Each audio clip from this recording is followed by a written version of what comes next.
میرے ذہن میں جو مضمون آیا ہے، عنوان، وہ ہے حضور سیدنا غوث العظم رضی اللہ تعالیٰ عنہ کی حیات اور تعلیمات۔ تو میں بلا تمہید اپنی بات آپ کی حیات طیبہ کے ذکر سے شروع کرنا چاہتا ہوں۔ حضور سیدنا غوث العظم شیخ عبد القادر جیلانی رضی اللہ تعالیٰ عنہ، ان کی ولادت 470 ہجری میں ہوئی۔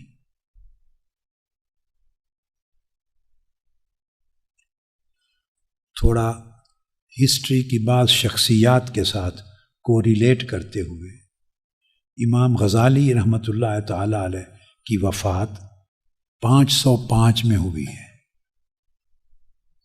گویا امام غزالی اور حضور سیدنا غوث العظم رضی اللہ تعالیٰ عنہ تقریباً 35 برس آپ کی جوانی کے اور ان کی آخری عمر، ویسے بھی امام غزالی نے زیادہ عمر نہیں پائی تھی، تو وہ مشترک ہے، ایک ہی زمانہ ہے۔ حضور سیدنا غوث العظم رضی اللہ تعالیٰ عنہ کی ولادت باسعادت ایران کا ایک صوبہ ہے جیلان۔ اس صوبہ جیلان کے اندر ایک گاؤں ہے گیل، عربی میں چونکہ گاف نہیں ہے تو اس کو جیل بولتے ہیں۔ وہ پہاڑوں کے اندر ایک قصبہ ہے، وہاں آپ کی ولادت ہوئی۔ میں اس قصبے میں گیا ہوں اور وہاں پر آپ کی والدہ ماجدہ رضی اللہ تعالی عنہ، ان کا مزار اقدس ہے، تو وہاں میں نے حاضری دی۔ آپ کے والد گرامی کا مزار اس قصبے کے ارد گرد جو پہاڑ ہیں ان میں، پہاڑوں میں۔ حضور سیدنا غوث العظم رضی اللہ تعالی عنہ 17 برس اپنی ولادت کے بعد اپنے قصبہ میں، جیلان کے گیل قصبہ میں رہے، اور ابتدائی تعلیم جیسے بچپن میں ہوتی ہے، قرآن مجید کی حفظ قرآن اور دیگر دینی تعلیمات وہیں حاصل کی۔ آپ کی عمر مبارک 18 سال تھی، تو میں نے کہا نا حیات اور تعلیمات، تو میں آپ کو گو تھرو کرواؤں گا تاکہ شخصیت کا ضروری گوشے آپ کے ذہن میں جم جائیں۔ جب آپ کی عمر مبارک 18 برس ہوئی تو علم اور ثقافت کا گہوارہ اور مرکز علم و ثقافت کا بغداد تھا۔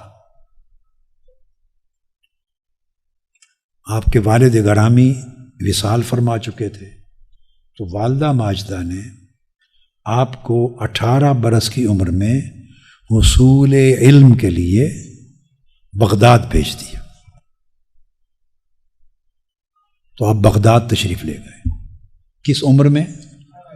18 برس کی عمر میں۔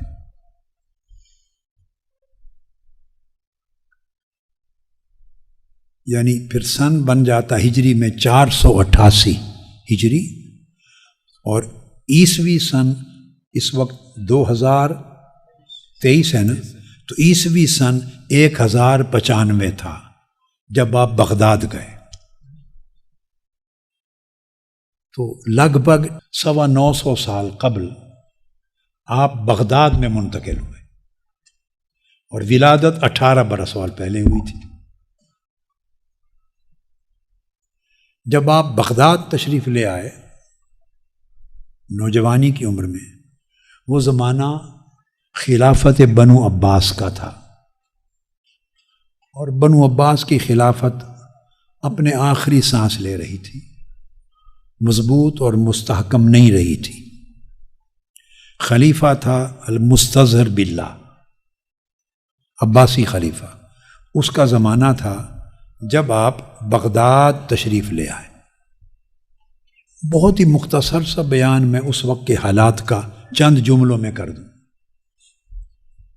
خلافت بغداد جو قائم ہوئی تھی 133 ہجری میں، 132 ہجری میں بنو امیہ کی سلطنت کا خاتمہ ہوا اور بنو عباس کی سلطنت شروع ہو گئی۔ اب یہ زمانہ 488 کا میں بیان کر رہا ہوں، تو سمجھیں کوئی تقریباً 350 سال بنو عباس کی سلطنت کے خلافت کے گزر گئے تھے۔ اس کے بعد اب جو خلیفہ تھا مستظر باللہ، یہ خلیفہ صرف اپنے پیلس کے اندر رہ گیا تھا۔ جب کسی شخصیت پر گفتگو ہوتی ہے تو ضروری ہوتا ہے کہ اس کے زمانے اور اس وقت کے حالات کا بھی تھوڑا سا تصور سامنے لایا جائے، کوریلیٹ کی جاتی ہیں چیزیں۔ تو خلیفہ اس وقت صرف بغداد کے اندر، پورے بغداد پر ہی نہیں بلکہ اپنے پیلس کے اوپر ہی اس کی خلافت رہ گئی تھی، اور واقعتاً جو سلطنت تھی یا پاور تھی وہ جو ٹرکش قبیلہ تھا سلجوق، تو ان کے پاس سلطنت تھی، حکمران اصل پاور اور رول ان کا تھا سلجوقوں کا۔ اور پھر ان کے مابین بھی سلطان ملک شاہ جو بہت نامور سلجوقی سلطان ہوا ہے، اس کے بیٹے تھے، تو ان کے بیٹوں کے درمیان کشمکش اور جنگ و جدال اور لڑائی رہتی تھی، ساری گیم آف پاور تھی۔ تو افراتفری کا زمانہ تھا، سیاسی طور پہ ایک افراتفری تھی۔ اب آپ ذہن میں رکھ لیں، جب ملکوں میں سیاسی افراتفری ہوتی ہے تو زندگی کے کسی شعبے میں نہ استحکام ہوتا ہے نہ سکون ہوتا ہے۔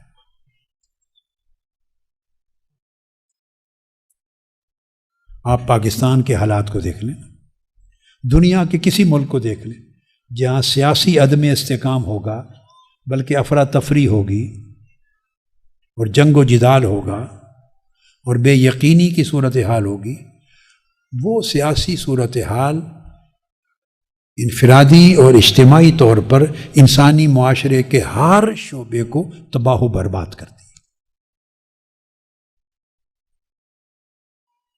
اس لحاظ سے پھر دینی قدریں بھی متاثر ہوتی ہیں، ہر چیز متاثر ہوتی ہے۔ بغداد کے ساتھ ہی تھوڑے فاصلے پر دمشق ہے، شام، تو شام پر کروسیڈرز کا قبضہ تھا، ان کے محلات پر، تو کہیں کہیں مسلمان بھی تھے، چھوٹی چھوٹی سلطنتیں، موسٹلی جو بڑے سینٹرز آف پاور تھے وہاں کروسیڈرز تھے، صلیبی مسیحی۔ انطالیہ جو اناطولیہ ہے ٹرکی کا میجر علاقہ، یہ بھی کروسیڈرز کے قبضے میں تھا۔ القدس، بیت المقدس، یروشلم، یہ بھی کروسیڈرز کے قبضے میں تھا۔ تو یہ پورا ایریا صلیبیوں کے پاس تھا۔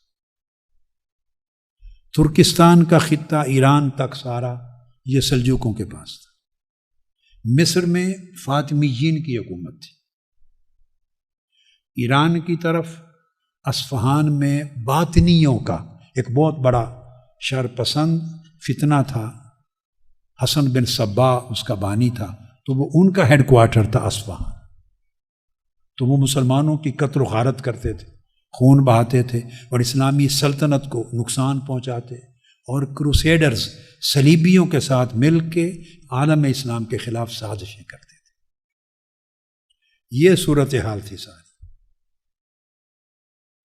اور بغداد کے اندر بھی رسا کشی تھی سلطان ملک شاہ کے بیٹوں کے مابین، کبھی وہ فوجیں لے کے آتے، ان کی فوجیں آتی، لڑائی ہوتی۔ یہ وہ وقت تھا جب سیدنا شیخ عبد القادر جیلانی رضی اللہ تعالیٰ عنہ اپنی نوجوانی میں بغداد منتقل،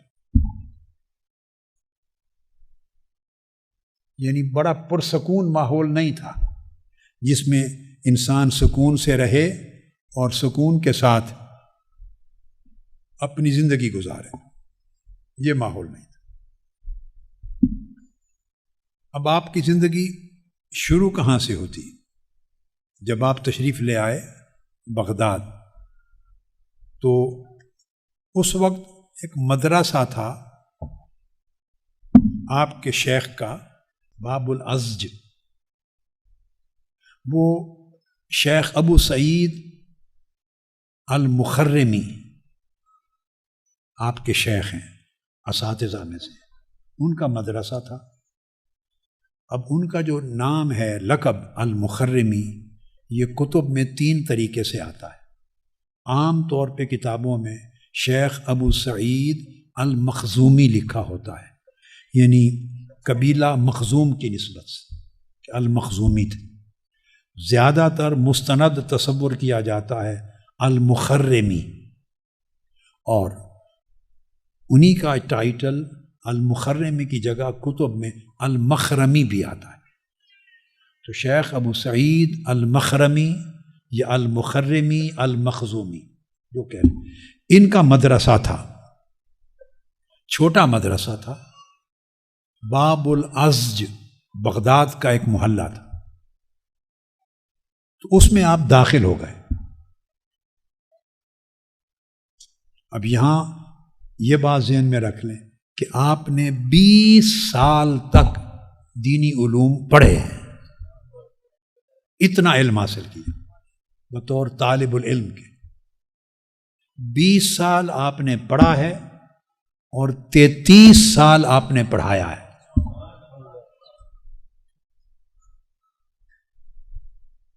اب یہ 2 جملے اکٹھے جوڑ دیے تاکہ بھولیں گے نہیں، اس سے آپ کو ان کی شخصیت کا اندازہ ہوگا۔ ہم بر صغیر پاک و ہند کے لوگ خاص طور پہ، اور سنی العقیدہ لوگ، اولیاء صوفیاء کو ماننے والے، 11ویں شریف کرنے والے، میلاد شریف کرنے والے،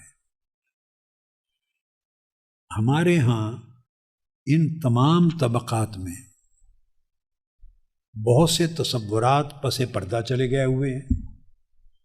ہم انہیں نہ ڈھونڈتے ہیں، نہ جاننے کی کوشش کرتے ہیں، نہ خواہش رہی ہے، نہ ان تصورات کو سمجھنا چاہتے ہیں، اور اس کی جگہ پورا تصور مراسم رسوم کے اوپر قائم ہو گیا ہے۔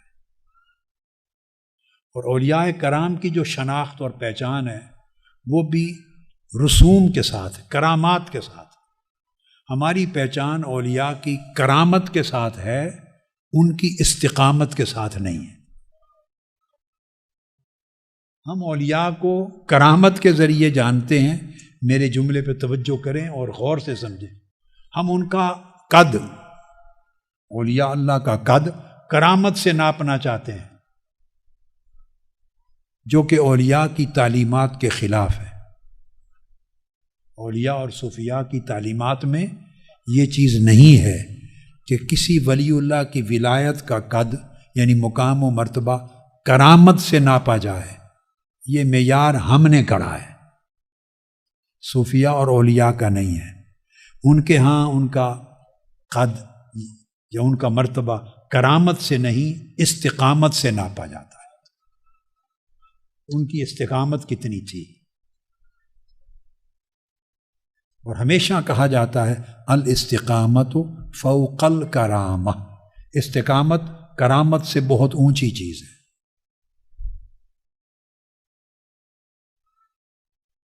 بہت سے اولیاء کرام اور صوفیاء کرام نے یہ کہا، میں ان کے نام نہیں لیتا کیونکہ بہت سے صوفیاء اور اولیاء نے ایک اصولی بات کی، اس کا خلاصہ یہ، وہ کہتے ہیں کہ اگر ہوا میں اڑنا ولایت ہوتی تو پرندے سارے ولی اللہ ہوتے،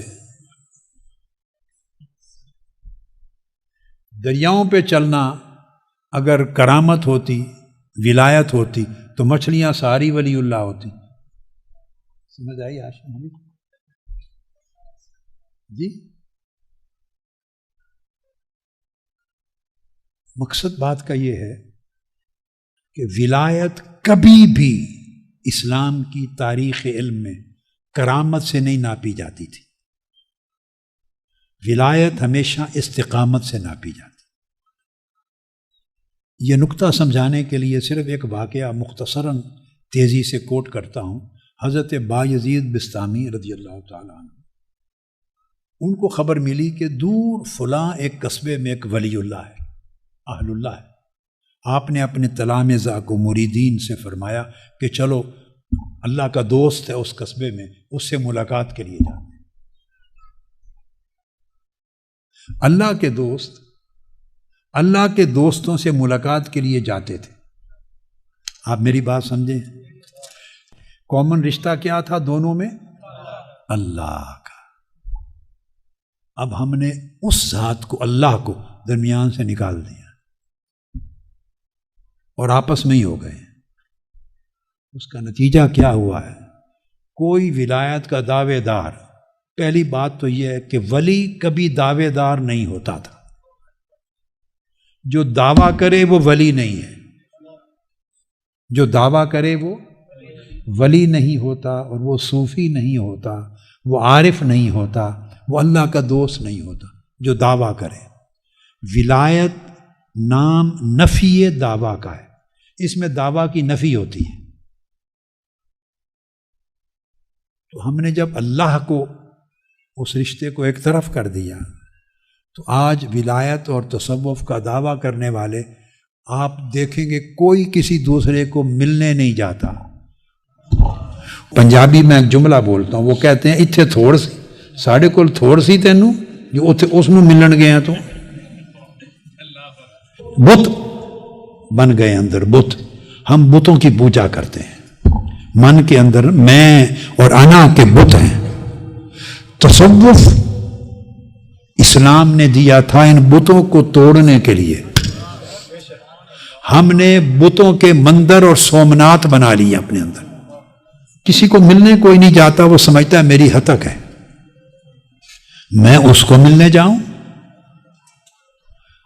تو جب انسان سوچتا میں اس کو ملنے جاؤں، تو اس کا مطلب ہے وہ ابھی تک میں اور اس میں گم ہے، وہ میں گم ہے۔ جو میں گم ہے اس نے اسے کب پانا ہے؟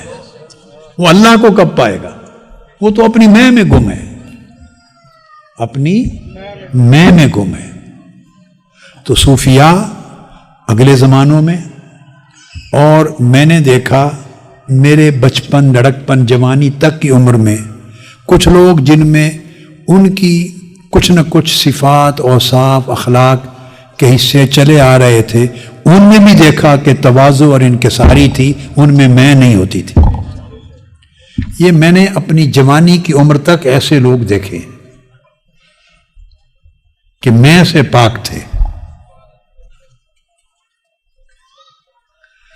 تو میں بتا یہ رہا تھا کہ حضرت باجزید بسطامی نے کہا اپنے مریدین کو، چلیں بھائی، خبر ملی ہے وہاں اللہ کا ایک دوست رہتا ہے، اس سے ملنے چلتے ہیں۔ تو جب کوئی محبوب کے دوست کو دیکھنے جائے، یہ علامت ہے کہ واقعی یہ محبوب کا محبت کرنے والا ہے۔ سچی محبت ہوتی ہے تو محبوب کا دوست بھی پیارا لگتا ہے، اس کو دیکھنے کو جی کرتا ہے، اس کے ساتھ مل بیٹھنے کو جی کرتا ہے، اس کو تکنے کا جی کرتا ہے، اس کی باتیں سننے کا جی کرتا ہے۔ کیوں؟ یہ محبوب کے ساتھ ہم کلام ہوتا ہے۔ محبوب کے شہر کے در و دیوار بھی اچھے لگتے ہیں، مدینہ پاک کے در و دیوار، کوچہ و بازار اچھے لگتے ہیں نا؟ کیوں کہ یہ در و دیوار، یہ آثار ہیں محبوب کے۔ محبت ہو سچی تو محبوب کے شہر کے کوچہ و بازار اچھے لگیں۔ جائے کہ محبت ہو، اگر کوچہ بازار اچھے لگیں تو جو محبوب کے یار ہیں وہ کیسے اچھے نہیں لگتے ہوں گے؟ جو محبوب کے دوست یار ہیں، جو محبوب سے ہم کلام ہوتے ہیں، جو راتوں کو محبوب سے گفتگو کرتے ہیں، جنہیں محبوب ملتا ہے اور جو محبوب کے در پہ رہتے ہیں، جن کا تعلق قریب ہے، ان سے کیوں نہیں پیار کرتے ہوں گے؟ وہ پیار کرتے ہیں، ملنے جاتے ہیں۔ کیوں جاتے ہیں؟ کہ میں ختم ہو چکی ہوتی ہے۔ تصوف، روحانیت، ولایت میں کو ذبح کر دینے کا نام، اس میں کلغی نہیں رہتی، کیا اکڑ نہیں رہتی۔ تو ملنے گئے۔ اب میں آپ کو ایک ہی واقعے میں دو چیزیں بتا رہا ہوں۔ اب آج کل یہ سوچا جاتا ہے کہ میں اگر اس سے ملنے چلا گیا تو میرے مرید سمجھیں گے کہ وہ اس سے بڑا ہے نا ہمارے پیر سے، تو وہ مجھے چھوڑ کے کہیں اس کے مرید نہ ہو جائیں۔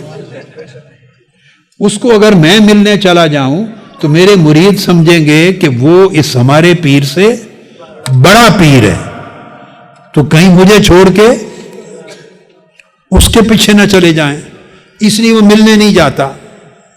پیر کا جو تصور ہم نے بنا لیا ہے وہ پیر نہیں رہا، وہ تصور وہ پنجابی میں پیڑ بن گیا ہے۔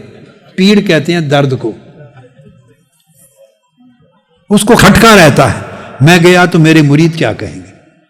اسی گرداب سے بھنور سے نکالنے کا نام تصوف و روحانیت۔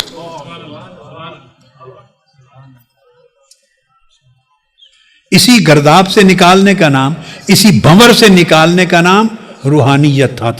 تصوف اس لیے بنا تھا۔ آقا علیہ السلام نے اصحاب صفہ کو بٹھا کے یہی تربیت فرمائی تھی۔ تو ایک تو یہ حصہ یاد رکھیں، تلامذہ کو مریدوں کو لے کے دور سفر کر کے ملنے گئے، میں کی نفی ہو گئی نا۔ اب دوسرے اینڈ پر ایک واقعہ ہے اسی کا۔ جب وہاں پہنچے تو دیکھا جس کو ملنے جا رہے تھے، جس کا سنا تھا، وہ مسجد میں داخل ہو رہا تھا، تو اس نے ایسے تیزی سے گیا تو بایاں پاؤں اندر رکھ دیا، مسجد میں بایاں پاؤں رکھ دیا، وہیں سے مریدوں کو لے کے واپس مڑ آئے، پھر ملے نہیں۔ آپ دیکھیں اب اولیاء اور صوفیاء کے ہاں اصل قدر و قیمت کس شے کی تھی۔ مریدوں نے پوچھا آپ اتنا سفر کر کے آئے اس کو ملنے، اور وہ سامنے تھا تو واپس مڑ کے جا رہے ہیں۔ آپ نے فرمایا اس نے بایاں قدم اللہ کے گھر میں رکھ دیا۔ جس کو محبوب کے گھر کا ادب نہیں ہے اسے محبوب کا ادب کیا ہوگا۔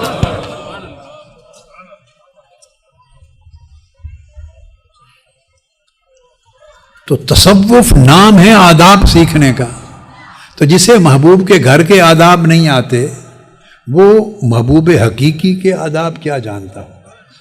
اس لیے یہ سنا تھا درست نہیں تھا، واپس چلے بس۔ یہ میں نے ضمناً ایک بات سمجھا دی۔ تصوف، روحانیت اور ولایت کو اکٹھا کریں تو کنسپٹ کلیئر ہو۔ تو آپ مدرسہ میں داخل ہو گئے، اور پھر جب حضرت شیخ ابو سعید المخرمی یا ابو سعید المخزومی کا انتقال ہو گیا تو انہوں نے وہ مدرسہ آپ کو دے دیا۔ انتقال سے قبل، وصال سے پہلے مدرسہ آپ کو دے دیا۔ آپ نے اپنی زندگی کی ابتدا، پھر میں نے بتایا کہ 20 سال پڑھنے پہ گزارے تھے، اور جب 20 سال پڑھے تو انہی 20 سالوں میں ریاضات اور مجاہدات بھی کیے۔ عشاء کے وضو سے نماز فجر کا پڑھنا، ساری رات اللہ کے لیے جاگنا، دین کے لیے جاگنا، پڑھنے کے لیے جاگنا، پڑھانے کے لیے جاگنا، اللہ اللہ کرنے کے لیے جاگنا، صرف ایک کام کے لیے نہیں، اللہ اور اس کے دین کے لیے جاگنا۔ 30-40 برس عشاء کے وضو سے فجر، یہ معمول۔ اور پھر جب مدرسہ بن گیا ان کی وفات کے بعد، تو آپ نے اس مدرسہ کی پھر بنیادوں میں توسیع کی، اس کو بڑا کیا، اور 528 ہجری میں اس مدرسہ میں توسیع ہو گئی تھی۔ اب آج اس کو چاہیں تو آج کی زبان میں مدرسہ کہہ لیں، چاہیں اس کو کالج کہہ لیں، چاہیں دارالعلوم کہہ لیں، ایجوکیشنل انسٹیٹیوشن۔ تو اب یہاں آپ کی حیات طیبہ کا پہلا عنوان ذہن میں رکھ لیں کہ آپ کی زندگی کی ابتدا اور 20 برس اور 33 برس، کتنے 53 برس پڑھنے اور پڑھانے میں گزرے۔ میں نے کہا نا کہ برصغیر پاک و ہند میں ہم پہچانتے ہیں صرف کرامتوں کے حوالے سے، اور ان کی پوری زندگی اور حیات و تعلیمات نگاہ سے اوجھل ہو جاتی ہیں، اور ہم انہیں جاننا بھی نہیں چاہتے، چونکہ اگر تعلیمات کو جانیں گے اور ان کی سیرت اور حیات کو جانیں گے تو ان جیسا بننا پڑے گا، ان کی راہ پہ چلنا پڑے گا، ان کی تعلیمات کو قبول کرنا پڑے گا، وہ ہم کرنا نہیں چاہتے، اور دعوے دار بھی رہنا چاہتے ہیں کہ ہم ان کے ہیں اور وہ ہمارے ہیں۔ دعویٰ بھی رکھنا ہے کہ ہم ان کے ہیں اور وہ ہمارے ہیں، ٹھیکیداری بھی رکھنی ہے، ٹھیکیداری اور اجارہ داری بھی رکھنی ہے۔ اور وہ اجارہ داری تب بنتی ہے دو چیزوں سے، ایک کرامتیں بیان کریں صرف، اور ایک رسمیں وضع کر دیں، رسمیں، رسوم، مراسم، اس سے کاروبار چلتا ہے۔ اس سے جتنے رسوم زیادہ بناتے چلے جائیں اس سے کاروبار بڑھتا چلا جاتا ہے، دکانداری بنتی چلی جاتی ہے۔ تو ہم ان ایریاز میں، ایک میں یا دوسرے میں یا تیسرے میں، ان ایریاز میں رہنا چاہتے ہیں۔ آگے اس لیے نہیں بڑھنا چاہتے کہ پھر مشقت کا کام ہے۔ ان کی زندگی کے حالات کو جان لیا تو لوگ کہیں گے کہ ان کی زندگی تو یہ تھی، آپ کی زندگی یہ ہے، اس میں کوئی جوڑ اور ملاپ بھی نہیں ہے، تو خالی دعویٰ ہی دعویٰ ہے، آپ کے نعرے ہی نعرے ہیں، رسمیں ہی رسمیں ہیں۔ حقیقت کا کیا تعلق ہے ان کی حیات کے ساتھ اور ان کی تعلیمات کے ساتھ، وہ مشکل ہے۔ اس لیے ہم تعلیمات سے بھاگتے ہیں، تعلیمات سے بھاگتے ہیں، چونکہ تعلیمات سے کاروبار نہیں چلتا۔ اب آپ دیکھ لیں، 90 برس کے قریب آپ کی عمر مبارک ہے، اور آخری سال تک آپ نے تعلیم و تربیت جاری رکھی، واعظ و ارشاد جاری رکھا، تدریس جاری رکھی، آخری وقت۔ امام ابن قدامہ المقدسی اور بھی کئی محدثین وہ بیان کرتے ہیں کہ ہم آپ کی خدمت میں آئے آپ سے پڑھنے کے لیے، آپ کی حیات مبارکہ کے آخری 6 ماہ باقی تھے، وصال ہو گیا، ان آخری 6 ماہ میں ہم آپ سے پڑھے۔ 90 برس کی عمر تک ائمہ، محدثین، مفسرین، علماء کو پڑھاتے تھے۔ درجہ بڑھتا گیا نا طلباء کا بھی، مگر علم کا شغف آپ نے اپنے پہلے قدم سے لے کر حیات طیبہ کے آخری قدم تک قائم رکھا۔ تو سیدنا غوث الاعظم رضی اللہ تعالیٰ عنہ کی ولایت، جو ولایت کبریٰ ہے، ولایت عظمیٰ ہے، جسے غوثیت کبریٰ کہتے ہیں، جن کی وجہ سے ان کو غوث اعظم کا ٹائٹل دیا جاتا ہے، وہ مدار طریق علم پر ہے۔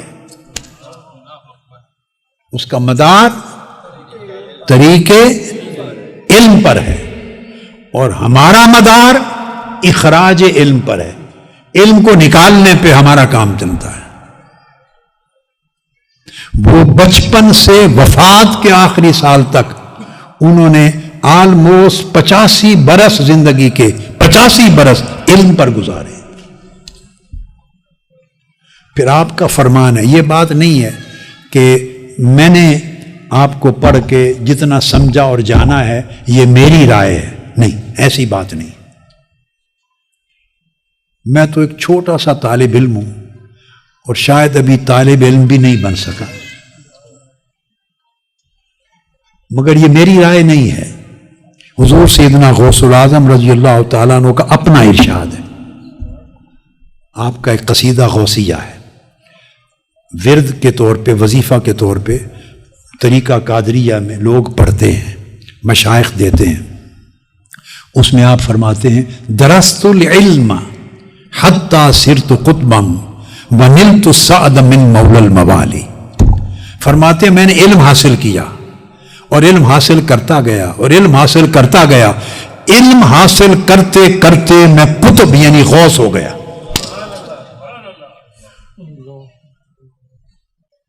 قطبیت کا مقام غوثیت کا ہوتا ہے۔ فرمایا علم حاصل کرتے کرتے طریق علم سے، یعنی علم کے راستے سے میں مرتبہ غوث تک جا پہنچا، غوثیت کے مرتبے تک، اور اللہ کے جو مواہب اور عطائیں اور اس کی بارگاہ سے جو کچھ ملا اسی طریق سے ملا۔ تو آپ نے پھر جب مدرسہ کی توسیع کر دی، جب پڑھانا شروع کیا تو 2 3 4 طالب علموں کے پڑھانا شروع کی، اتنی چھوٹی مجلس، اس کا نخرہ بھی نہیں تھا۔ کیا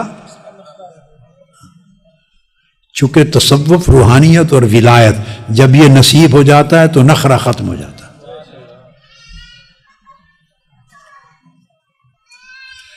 دو دو تین تین چار چار طلباء کو پڑھایا چھوٹی مجلس میں، اور پڑھاتے پڑھاتے واعظ و ارشاد کی مسند پہ فائز ہوئے۔ تو پھر ایک وقت وہ آیا کہ جب آپ واعظ فرماتے تو آپ کی مجلس میں 70,000 لوگ ہوتے تھے۔ 2 3 4 سامعین سے شروع کیا اور 70,000 سامعین تک آپ کا حلقہ درس پہنچا۔ آپ اندازہ کر لیں بغداد شریف کی ارد گرد کی گلیاں بھر جاتی ہوں گی، اور آپ کی کرامات میں سے یہ کرامت تھی چونکہ لاؤڈ سپیکر تو تھا نہیں، لہذا جس طرح آواز پہلی صف میں بیٹھا آدمی سنتا تھا اسی طرح کی آواز آخری صف کا آدمی سنتا تھا۔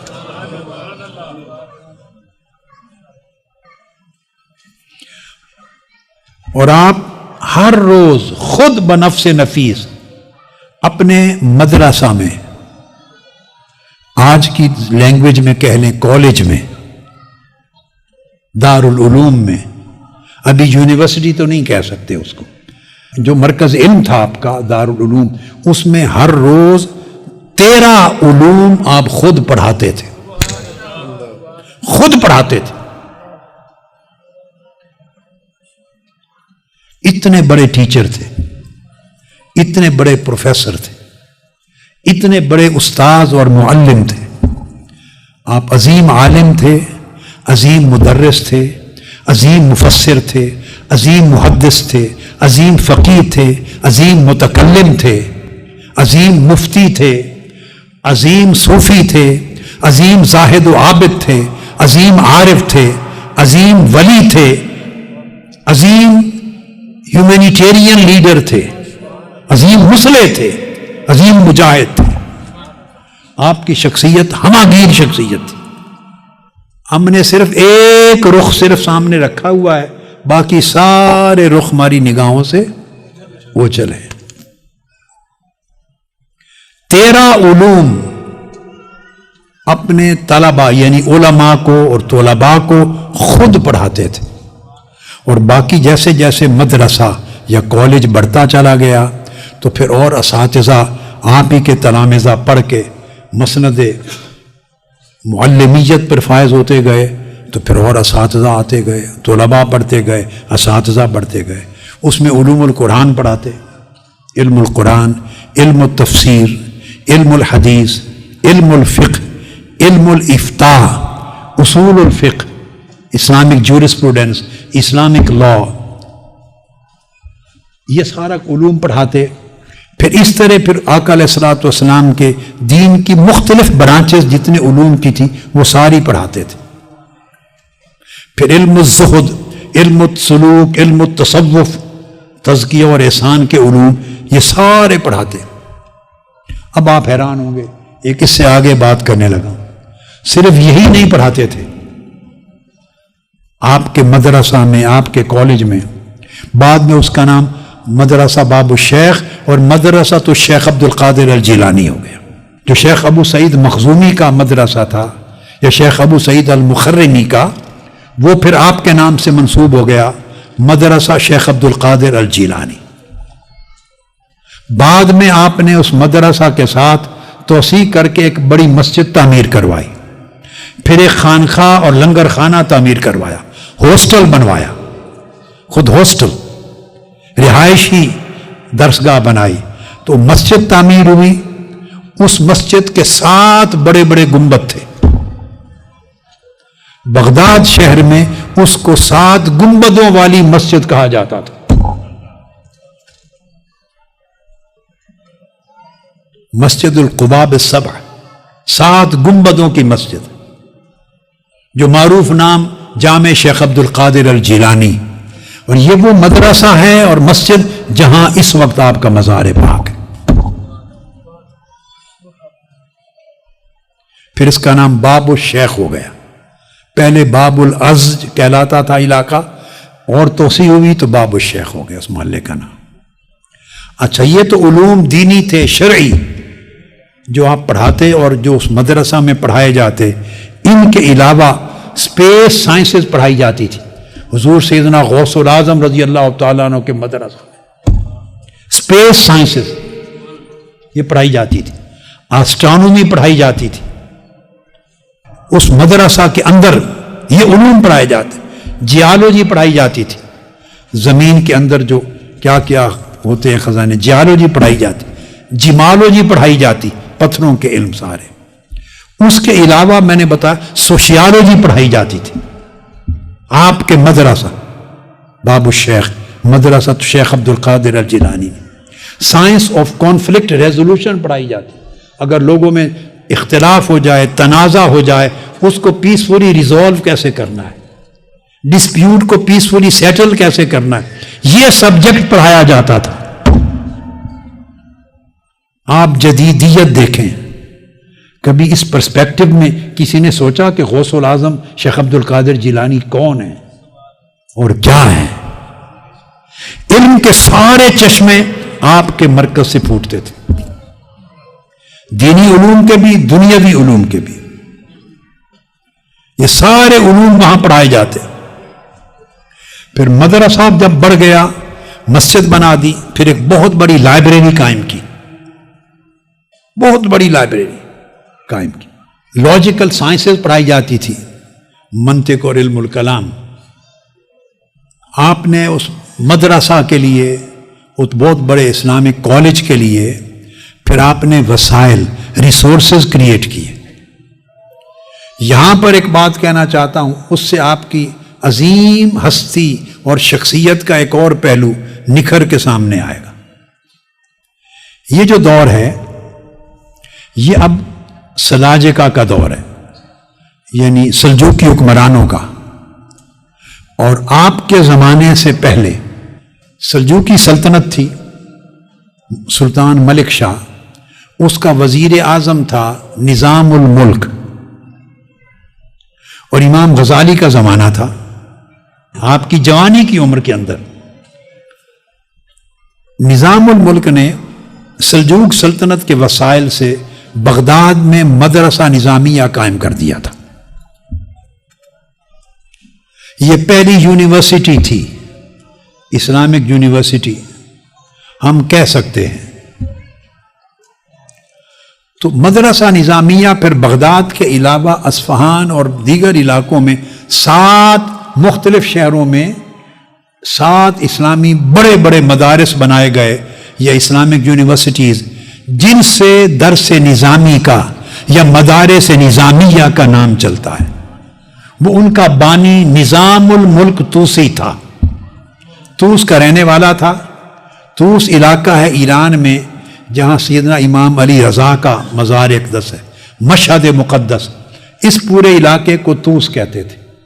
تو نظام الملک توسی وزیر اعظم تھا سلطان ملک شاہ سلجوقی کا، اس نے اسلامی مدارس بنائے، یونیورسٹیز۔ ان میں سے جو بغداد کا مدرسہ تھا، اس کے ایک وائس چانسلر پہلے امام الحرمین الجوینی تھے، ان کے بعد امام غزالی اس کے وائس چانسلر تھے، پھر ان کو وہ اس طرف لے آیا، توس کی طرف۔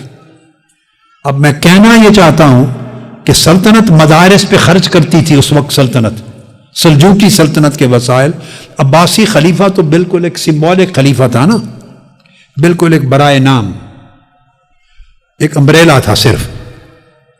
تو سلجوقی سلطنت مدارس پہ خرچ کرتی تھی، تنخواہیں دیتی تھی علماء کو، اساتذہ کو، مدرسین کو، طلباء کے اخراجات، ان کے لنگر کے، رہائش کے، تو تمام اخراجات ان کی کفالت حکومت کرتی تھی۔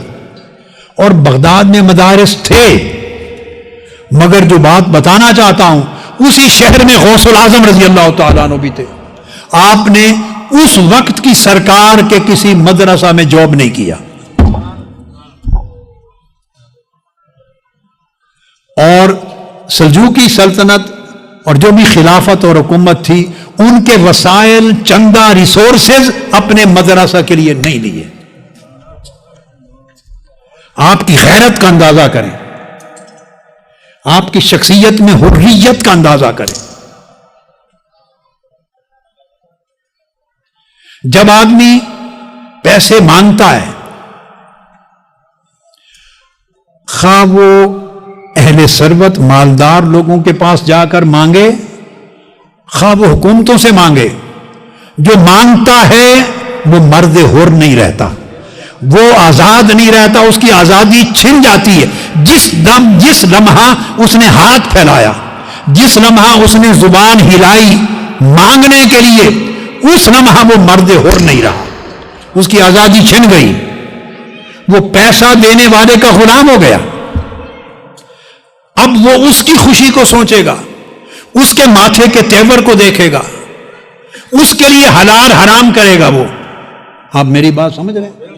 فتوے بیچے گا، اس کو پیسہ چاہیے، اسے وسائل چاہیے۔ اور یہ فتوہ بیچنا آج شروع نہیں ہوا، یہ بنو امیہ کے دور سے فتوے بک رہے ہیں، بنو عباس کے دور سے فتوے بک رہے ہیں۔ ہر زمانے کا سلطان اور بادشاہ خلیفہ، اس کے محل میں علماء کی ایک مجلس ہوتی تھی، اور اس کے اندر ہی کچھ لوگ، بلکہ اکثریت فتویٰ بیچنے والوں کی ہوتی۔ غیرت مند کم ہوتے، چونکہ وسائل نہیں تھے۔ جو غیرت مند ہوتے وہ امام احمد بن حنبل کی طرح کوڑے کھاتے، جو غیرت مند ہوتے امام شافعی کی طرح کیس میں بغداد میں ان کو بیڑیاں پہنا کر، چینز پہنا کر یمن سے بغداد لایا گیا تھا، جیل میں رکھا امام شافعی رضی اللہ تعالیٰ عنہ کو، امام احمد بن حنبل کو جیل میں رکھا۔ یہ عباسی خلفاء تھے، ائمہ جن کے دم سے امت کا دین اور فقہ اور احکام شریعت قائم ہے۔ امام مالک کو گھر میں ہاؤس اریسٹ کر دیا، 24 سال تک مدینہ میں رہ کر مسجد نبوی میں نماز جمعہ پڑھنے نہیں دی گئی ان کو۔ امام مالک،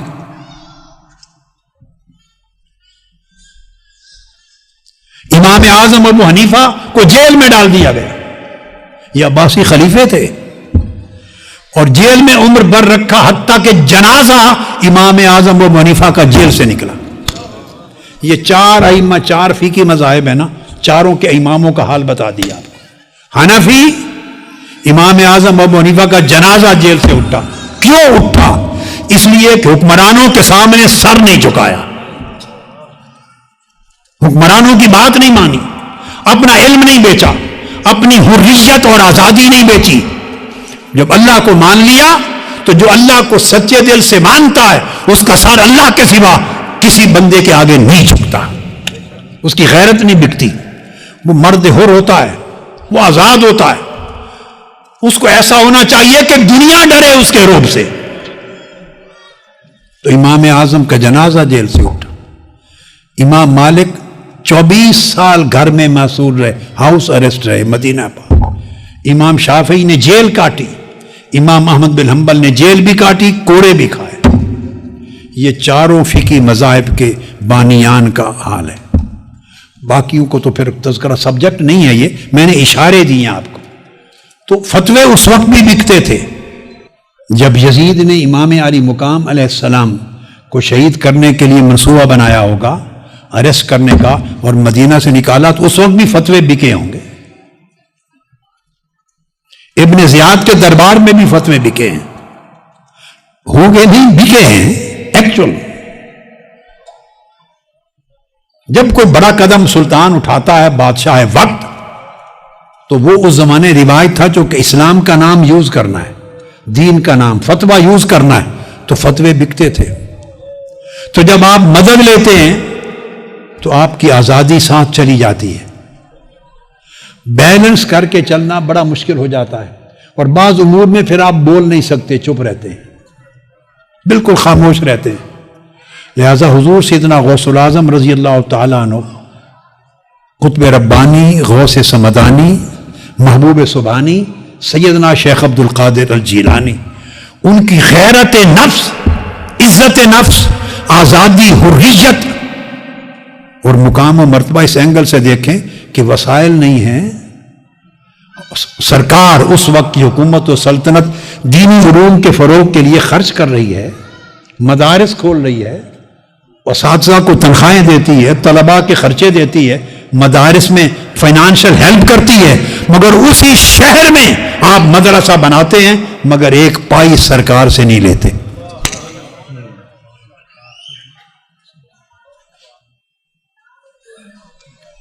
غوث اعظم اسی طرح تو نہیں بن گئے یوں ہی. تو آپ نے پھر اپنا اوقاف بنایا. جو آپ کے شاگرد تھے، مریدین تھے، متوسلین تھے، معتقدین تھے، وہ اپنے پرائیویٹ ریسورسز ذرائع دیتے. آپ نے ایک نظام وضع کیا اور اس اپنے پرائیویٹ نظام کے ساتھ، ان ریسورسز کے ساتھ اپنا مدرسۃ الشیخ عبد القادر الجیلانی چلایا. اس سے اساتذہ کو تنخواہیں بھی دیتے، طلباء کا لنگر بھی ہوتا، رہائش بھی اور خرچات بھی ہوتے، اور توسیعات بھی ہوتی، توسیعات بھی اور تعمیرات بھی ہو رہی تھی، اور نشر خیر ہوتی، دعوت کا کام ہوتا، دین کی تبلیغ ہوتی، تجدید ہوتی، اور اشاعت ہوتی، اور تعلیم ہوتی، تدریس ہوتی. حتیٰ کہ اس کے ساتھ پھر رفاع عامہ کا کام کرتے. حضور سیدنا غوث الاعظم رضی اللہ تعالی ویلفیئر ایکٹیویٹیز بھی کرتے، ہیومینیٹیرین سروسز بغداد شہر میں آپ دیتے، غریبوں کے لیے دسترخوان لگواتے، ان کے لیے لنگر کھولتے، ان کی مالی ضروریات کی کفالت کرتے. گلی کوچے میں لوگوں کو مشکلات ہوتی، وہاں مدد کے لیے اپنے طلباء کو بھیجتے، کہیں خود بھی تشریف لے جاتے، خلق خدا کی امداد کرتے. تو شخصیت انقلابی تھی، مزاج مجاہدانہ تھا، فکر میں تحرک تھا، فعال تھے. 33 برس آپ نے پڑھایا اور علماء پیدا کیے، اور یہ پڑھانے کا عمل 91 برس کی عمر تک آپ نے جاری رکھا. ہجری سن میں 91 ہو جاتا ہے اور عیسوی سن میں 90 برس، 90 یا 99 برس آپ نے عمر مبارک پائی. آپ نے ریاضات و مجاہدات بھی کیے، زندگی کا مدار علم پر رکھا، زہد پر، ورع پر، تقوی پر، حریت پر مدار رکھا. اور جو افراد آپ نے پیدا کیے 5 قسموں کے،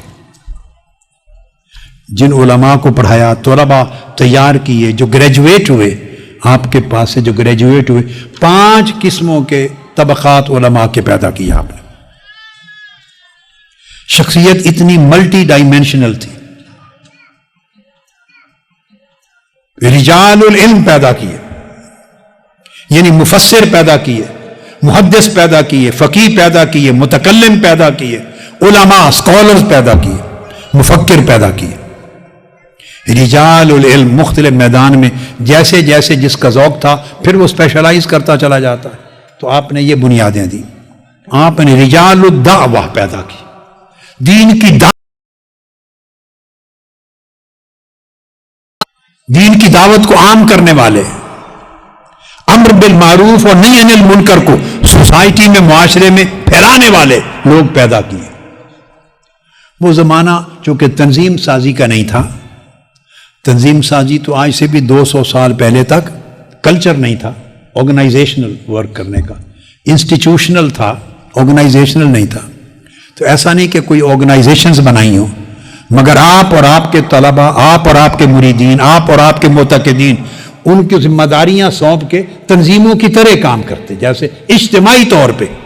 تو رجال الدعوہ پیدا کیے تاکہ امر بالمعروف اور نہی عن المنکر کا کام ہو. جہاں ظلم ہو رہا ہے، جہاں ناجائز ہے، جہاں ناانصافی ہے، وہاں کھڑے ہو جاتے، مظلوم کی مدد کے لیے کھڑے ہوتے، اللہ کے دین کے احکام پھیلاتے. تو رجال العلم پیدا کیے اور رجال الدعوہ، دعوت اور پریچنگ کے لوگ پیدا کیے. اور پھر تیسرا آپ نے رجال التزکیہ پیدا کیے. رجال التزکیہ، سلوک، تصوف، روحانی معرفت، عبادت، زہد، ورع، تقوی، صدق، اخلاص، یہ پیوریفیکیشن جو سیلف پیوریفیکیشن ہے، یہ رکھنے والے لوگ پیدا کیے جن سے صوفیاء وجود میں آتے. تو صرف آپ نے صوفیاء نہیں دیے اس امت کو، آپ نے سب سے پہلے علماء دیے، پھر آپ نے دعات، داعی دیے، پھر آپ نے صوفیاء دیے، اولیاء دیے، اور صرف اصحاب تزکیہ نہیں، چوتھے پھر آپ نے رجال الصلاح والجہاد پیدا کیے، معاشرے کی اصلاح کرنے والے مسلح ریفارمرز پیدا کیے. چونکہ خود ریفارمرز تھے، آپ خود بھی ریفارمر تھے، دین کو ریوائیو کیا، مجدد تھے، ریفارمر تھے، ریوائیولسٹ تھے، مجدد تھے. تو دین کی دعوت دینے والے لوگ پیدا کیے، دین کا علم پھیلانے والے لوگ پیدا کیے، دین کی روحانیت کو فروغ دینے والے لوگ پیدا کیے، اور پھر دین کے لیے سوسائٹی کی اصلاح کرنے والے، ریفارمز کرنے والے لوگ پیدا کیے. اور کروسیڈرز کے ساتھ جنگیں ہو رہی تھی، آپ نے رجال الجہاد بھی پیدا کیے، بڑے لوگ جو جہاد کریں وہ بھی پیدا کیے. یہ پانچوں قسم کے لیڈر امت کو مدرسہ غوث العظم سے ملے رضی اللہ تعالیٰ عنہ. پانچوں قسموں کے لوگ.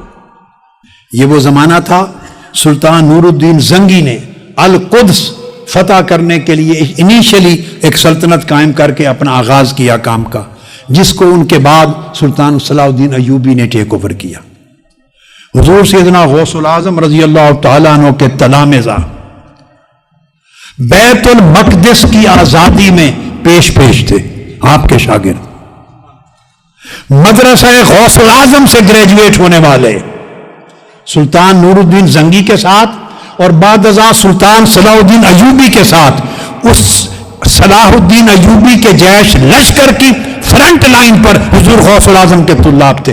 تقریباً 4000 کے قریب آپ کے طالب علم اس میں شریک تھے، فتح بیت المقدس کرنے والوں میں. بدقسمتی یہ ہے کہ جب مورخ تاریخ لکھتا ہے تو ہمارے ہاں مورخ کا قلم اور اس کی تاریخ کے صفحات صرف بادشاہوں کے گرد گھومتے ہیں.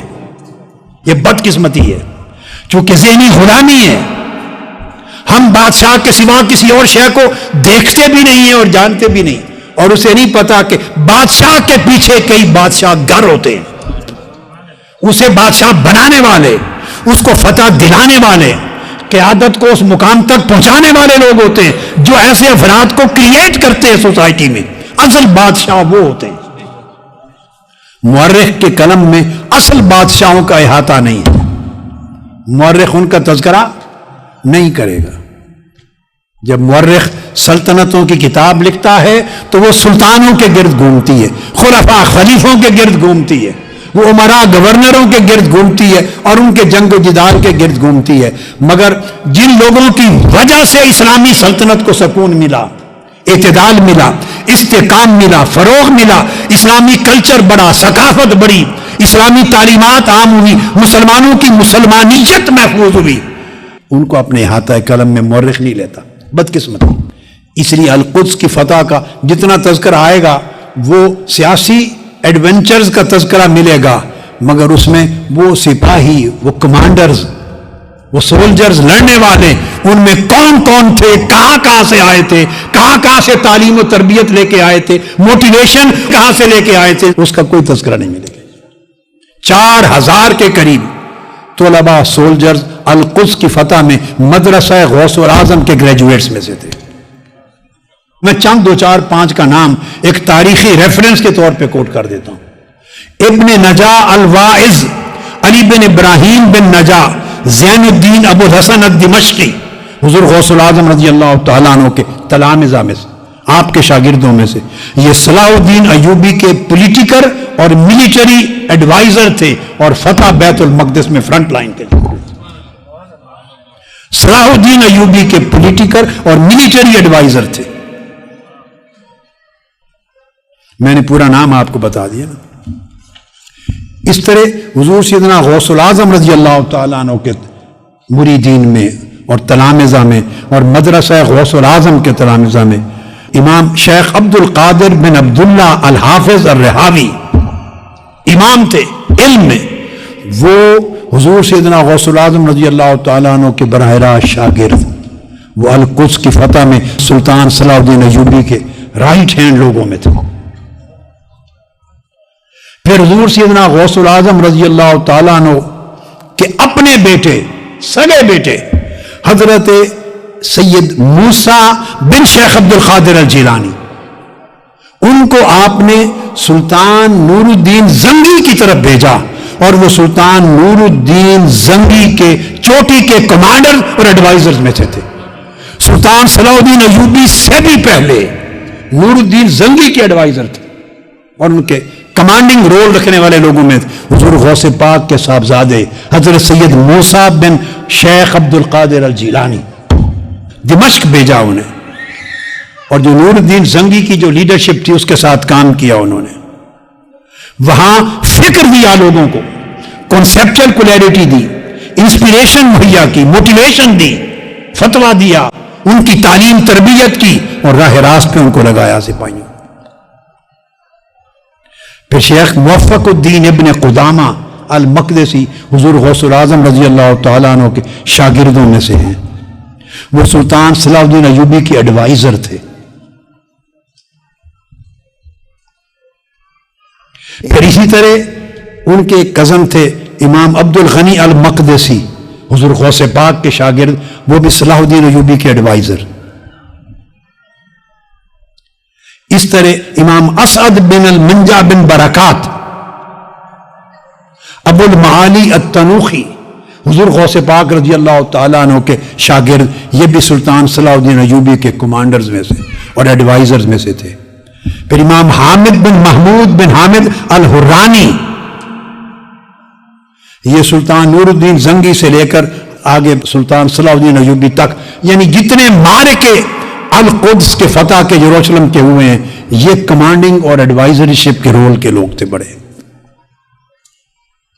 آپ اپنے طلباء کو اس انداز کی تربیت دیتے، آپ کا فوکس جو تربیت پہ تھا وہ انڈیویجول تربیت بھی کرتے اور اجتماعی حلقات میں تربیت بھی کرتے، اور دیکھتے کہ ایک آدمی میں کیا کیا خلل ہے، کیا کیا نقص ہے، کیا کیا اس کی شخصیت، طبیعت اور مزاج میں خرابی ہے، اکارڈنگلی اس کو لائن پہ اصلاح کے لیے لگاتے۔ کس کس پہلو سے انحراف ہو سکتا ہے اس پر فوکس کرتے، اور مین فوکس تھا لوگوں کے دلوں سے حب دنیا کو، لوگ دنیا کے پجاری نہ بنے، اس کے خلاف آپ کا ہمیشہ باز ہوتا۔ دولت اور دنیا کی پوجا نہ کرو، دولت اور دنیا اور حرص کے بتوں کو توڑ دو، بے نیاز ہو جاؤ۔ آپ نے ہمیشہ بے نیازی، اللہ پہ توکل، تقوی، حریت کی دعوت دی اور تربیت دی۔ اور سب سے بڑا اس وقت، جیسا کہ میں نے کہا، ایک کلچر چلا آ رہا تھا، سلاطین وقت کی طرف لوگ دوڑتے تھے، علماء ان سے امداد لیتے تھے اور ان کے سامنے جھکتے تھے۔ بڑی عجیب عجیب رسوم تھیں، ان کے خلاف سیدنا غوث العظم رضی اللہ تعالیٰ عنہ نے جہاد کیا، اور اہل علم کو کہا کہ علم اور دین کی ایک اپنی عزت ہے، وہ دولت اور سلطنت کے آگے مت بیچو۔ کھڑا کیا اہل علم کو، وقار دیا، تمکنت دی، عزت دی، آزادی اور حریت دی، تاکہ وہ بولیں تو ان کی بات وزن رکھے، لوگوں پہ اثر ہو۔ پھر آپ نے انفرادی اور اجتماعی طور پر، جیسے آرفنیج ہوتا ہے، ہم آرفن کیئر ہومز بناتے ہیں، تو آپ نے یتیموں کے لیے اہتمام کیا، ان کی کفالت کا، مساکین کا اہتمام کیا، غریبوں کے لیے اہتمام کیا، تو ہیومینٹی سروسز اور ویلفیئر کی سروسز آپ نے پیدا کی۔ پھر تصنیف و تالیف کی، مصنف بھی تھے، مفسر بھی تھے، محدث بھی تھے، فقیہ بھی تھے، مصنف بھی تھے، رائٹر تھے، کتابیں لکھی۔ اور آپ نے جو جنریشنز پیدا کی، خريجین کی، اپنے گریجویٹس کی، ایک نئی علمی نسل دی اس وقت زمانے کو، عملی نسل دی، اصلاحی نسل دی، متحرک اور جہاد کا فکر رکھنے والی نسل دی، اور بڑی غیرت مند شعور رکھنے والی نسل دی علماء کو۔ اور آپ نے اس طرح اس زمانے میں تجدید اور احیاء کیا اسلام کا۔ یہ آپ کی ذات اقدس کے حوالے سے کچھ باتیں تھیں جو ضروری حد تک میں نے اختصار کے ساتھ بیان کی۔ چونکہ میں نے کہا کہ پہلے 20 برس آپ نے پڑھا اور 33 برس آپ نے پڑھایا، ایک طویل فہرست ہے آپ کے اساتذہ کی، جن جن شیوخ سے پڑھا، علوم القرآن جن سے پڑھا اور علوم التفسیر، اس کی طویل فہرست ہے کتب کے اندر۔ یعنی آپ حیران ہوں گے کہ جتنے اساتذہ ہیں ہمارے ہاں، اسماء و رجال کی اور تراجم کی بڑی مستند کتب ہیں، امام ذہبی کی سیر و اعلام النبلا، اور امام ابن الاسیر کی الکامل فی التاریخ، اور علامہ ذہبی کی تاریخ الاسلام، اور شذرات الذہب، الوافی بالوفیات، اس طرح کی بڑی بڑی، اور کتاب ذیل علی طبقات الحنابلہ اور طبقات الحنابلہ، امام ابن رجب الحنبلی کی بڑے بڑے ائمہ کی کتب ہیں۔ حضور سیدنا غوث الاعظم رضی اللہ تعالیٰ عنہ کا ذکر طویل ابواب پر مشتمل ہر کتاب میں ہر محدث نے کیا ہے، یعنی آپ کا نام اور آپ کا کام اور مرتبہ اتنا مستند تھا کہ کوئی محدث اور اسماء و رجال اور تراجم رجال کا امام آپ کے نام کو مس نہیں کر سکا، اور آپ کے تمام اساتذہ کے اسماء بھی اس طرح علم الحدیث کی کتب میں آتے ہیں۔ اب وہ تفسیر کے شیوخ الگ ہیں، علوم قرآن کے اساتذہ الگ ہیں، حدیث کے بہت سارے درجنوں کی تعداد میں اساتذہ اور شیوخ ہیں جن سے آپ نے علوم الحدیث پڑھے، اور درجنوں کی تعداد میں جن سے آپ نے فقہ پڑھی، حنبلی فتویٰ آپ فقہ شافعی اور حنبلی کا جمع کر کے دیتے تھے۔ عربی ادب کے لیے شیوخ ہیں، زہد اور تصوف کے شیوخ ہیں، بہت سارے اساتذہ سے آپ نے زندگی میں پڑھا اور پھر عمر بھر پڑھایا۔ یہ آپ کی ذات کے چند ضروری گوشے ہو گئے، مگر اب اس دوسرے اور آخری حصے میں بڑا اہم آپ کی تعلیمات میں فوکس کرنا چاہتا ہوں کہ آپ کے نزدیک طریقت، سلوک اور تصوف کیا ہے۔ حضور سیدنا غوث الاعظم رضی اللہ تعالیٰ عنہ کی جمیع کتب میں آپ کی کتابیں دو طرح کی ہیں، ایک وہ جو آپ نے خود قلم سے تصنیف فرمائی جیسے غنیت الطالبین اور چند دیگر کتب ہیں، کچھ آپ کے مواعظ اور آپ کے خطبات کے مجموعے ہیں، وہ بھی مستند ہیں۔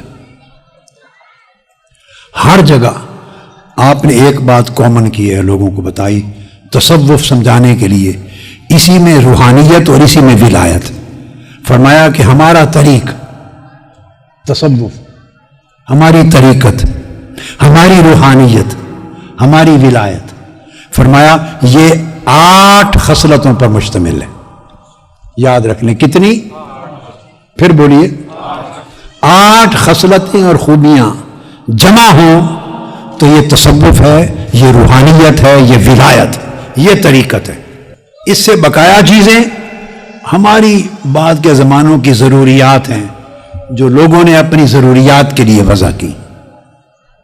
آپ کی اساسی تعلیمات فرماتے ہیں کہ تصوف مبنی ہے 8 خصلتوں پر۔ ایک السخا، بولیے، دوسری الرضا، تیسری الصبر، چوتھا الاشارہ، پانچویں الغربہ، چھٹا التصوف، ساتواں السیاحہ، اور 8ویں خصلت الفقر۔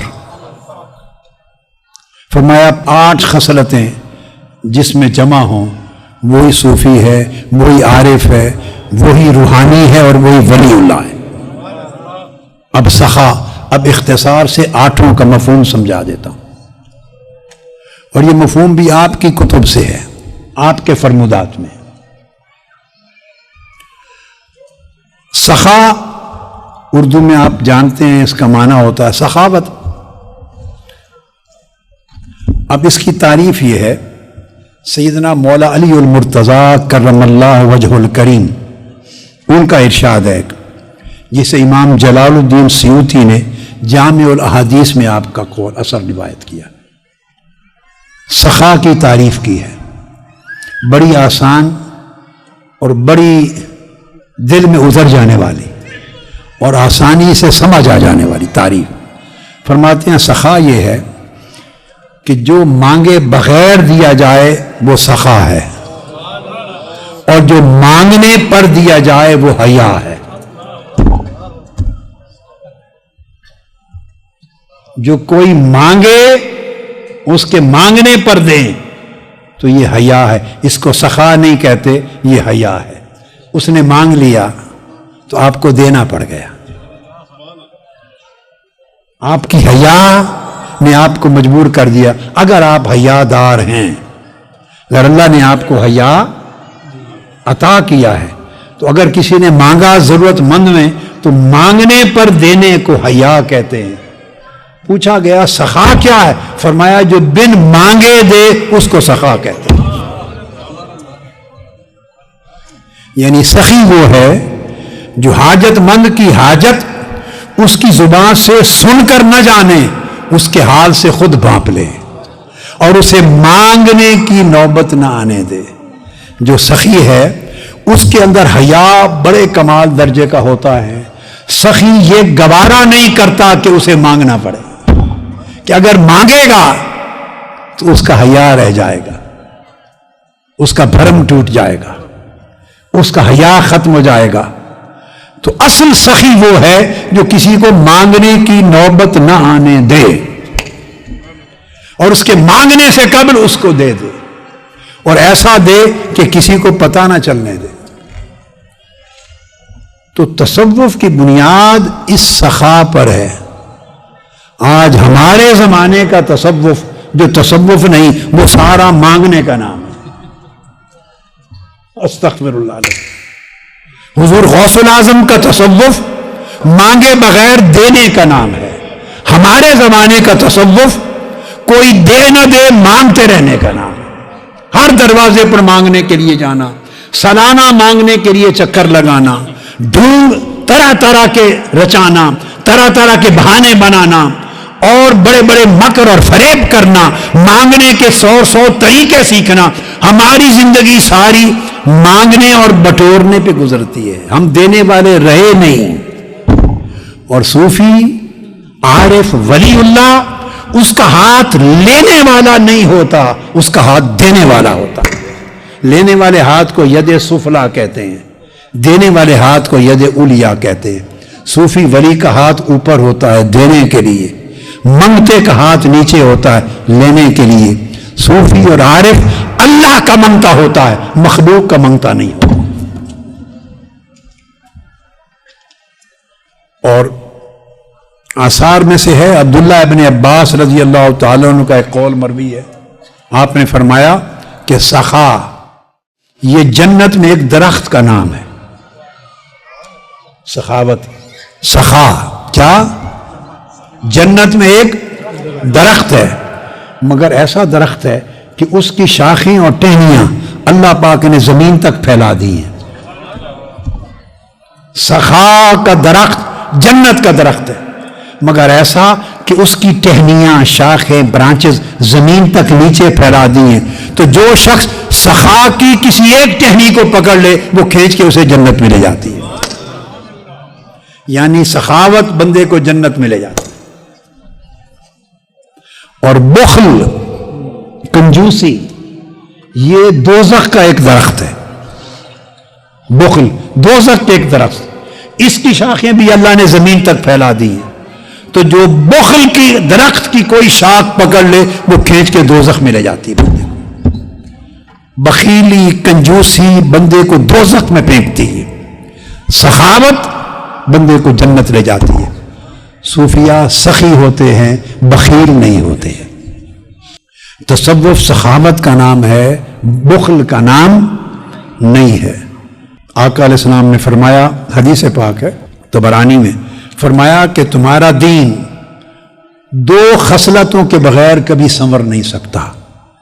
اے دیندارو، تمہاری دین کی زندگی 2 خوبیوں اور خصلتوں کے بغیر سنور نہیں سکتی، ایک سخا اور ایک حسن الخلق۔ ایک تمہارے اندر لازم ہے کہ سخاوت ہو، تمہارا دروازہ ہر ایک کے لیے کھلے رہے اور تم دینے والے بنے رہو، لینے والے نہ بنو۔ اور ایک حسن خلق، جس سے برتاؤ کرو شفقت اور محبت اور نرمی تواضع کا برتاؤ کرو۔ اس لیے حضور سیدنا غوث الاعظم رضی اللہ تعالی عنہ کا دروازہ ہر وقت یتامہ کے لیے، مساکین کے لیے، غریبوں کے لیے کھلا رہتا، اور آپ کی سب سے بڑی عبادت تھی لوگوں کو کھانا کھلانا۔ یہ عبادت تھی آپ کی، لوگوں کو کھانا کھلانا، محتاجوں کی حاجت روائی کرنا، ہمہ وقت دسترخوان بچھانا، لوگ غریب بھوکے آپ کے دسترخوان پہ جمع رہتے اور فقراء کے ساتھ بیٹھ کر آپ کھانا کھاتے، غریبوں کے ساتھ کھانا کھاتے، رات دن آپ کا دروازہ غریبوں، محتاجوں، سائلوں کے لیے کھلا رہتا تھا، اور کوئی درہم و دینار گھر میں ہوتا تو رات بستر پہ نہ جاتے، بستر پہ جانے سے پہلے اسے خرچ کر دیتے۔ یہ سخاوت تھی۔ اس کی 5 قسمیں ہیں، یہ بڑی امپورٹنٹ ہے، یہ بنیاد ہے پورے تصوف کی، روحانیت اور ولایت کی۔ سخاوت 5 طرح سے ہوتی ہے، بولیے۔ پہلی سخاوت زبان کی سخاوت۔ صوفی وہ ہوتا ہے جس کی زبان سخی ہوتی ہے، بولیے، جس کی زبان سخی ہوتی ہے۔ زبان کی سخاوت کیا ہے؟ وہ دوسرے کی اچھائی بیان کرنے میں کنجوس نہیں ہوتا۔ ہم دوسرے کی اچھائی بیان کرنا پڑ جائے تو مر جاتے ہیں،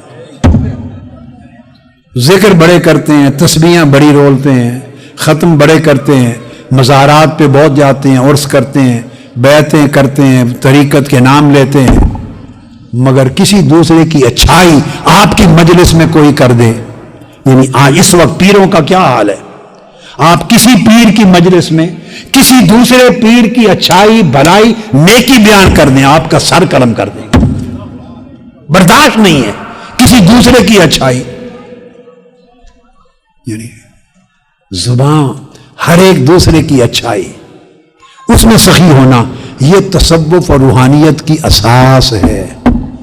اور جس سے بات کریں یہ سخاوت ہے زبان کی، دل جوئی کی بات کریں، جس سے بلائیں محبت اور شفقت کے ساتھ بلائیں، ٹوٹے ہوئے دل آپ کے لفظوں سے جڑیں، ہم بولتے ہیں تو جڑے ہوئے دل ٹوٹتے ہیں، ٹوٹے ہوئے دل جڑیں، مایوس دلوں کو آس امید پیدا ہو آپ کی زبان سے، پیار کی بات کریں، شفقت کی بات کریں، سخاوت کی بات کریں، بھلائی کی بات کریں، تعریف کی بات کریں، حوصلہ افزائی کی بات کریں، لوگوں کو ہوپ دلائیں، یہ ہے زبان کی سخاوت۔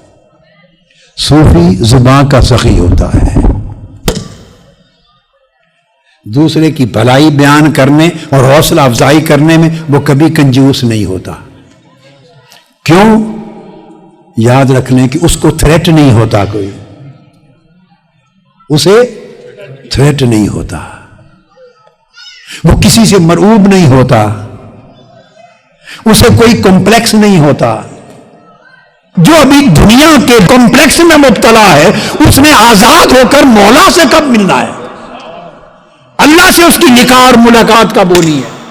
وہ تو ان جھنجھٹوں سے جان چھوٹے گی تو اللہ کی راہ کا مسافر بنے گا، مسافر ہوگا تو پھر جا کے واصل ہوگا، اس سے ملے گا۔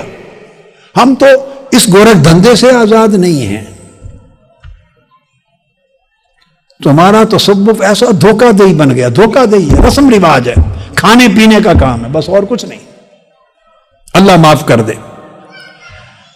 تو ایک تو زبان کی سخاوت، اب دوسری دل کی سخاوت، سخاء القلب۔ پھر صوفی کا دل سخی ہوتا ہے۔